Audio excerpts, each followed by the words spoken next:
Diqqat qiling, aholiga tezkor xabar. O'zgidromet markazi 8-dan 15-iyul kunlariga ob-havo prognozlarini e'lon qildi. Unga ko'ra, Qoraqalpog'iston Respublikasi hamda Xorazm viloyatida havo biroz bulutli, ayrim joylarda o'zgaruvchan bo'ladi. Yog'ingarchilik kutilmaydi. Shamol-sharqdan 7-12 metr/sekund tezlikda esadi. Harorat kechasi 22-27 daraja iliq. Kunduzi 8-iyulda 36-41 daraja issiq.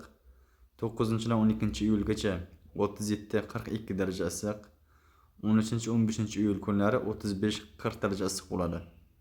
Buxoro va Navoiy viloyatlarida havo biroz bulutli, ayrim joylarda o'zgaruvchan bo'ladi. Yog'ingarchilik kutilmaydi. Shamol sharqdan 9-14 metr/sekund tezlikda esadi. Harorat kechasi 22-27 daraja iliq. Kunduzi 8-iyulda 36-41 daraja iliq. 9-dan 15-iyulgacha 37-42 daraja issiq bo'ladi. Toshkent, Samarqand, Jizzax va Sirdaryo viloyatlarida havo biroz bulutli, ayrim joylarda o'zgaruvchan bo'ladi. Yog'ingarchilik kutilmaydi. Shamol sharqdan 7-12 metr/sekund tezlikda esadi. Harorat kechasi 22-27 daraja iliq. Kunduzi 35-40 daraja issiq bo'ladi. Qashqadaryo va Surxondaryo viloyatlarida havo biroz bulutli, ayrim joylarda o'zgaruvchan bo'ladi. Yog'ingarchilik kutilmaydi.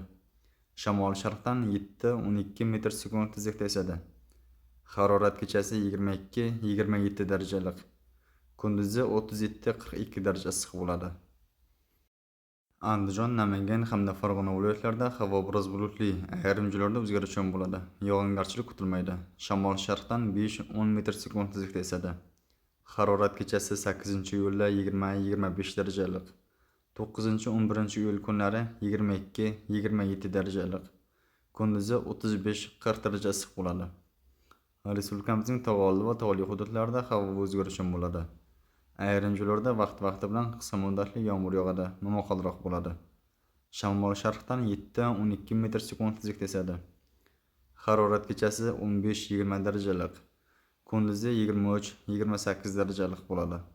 O'zingizni asrang, xayr, salomat bo'ling.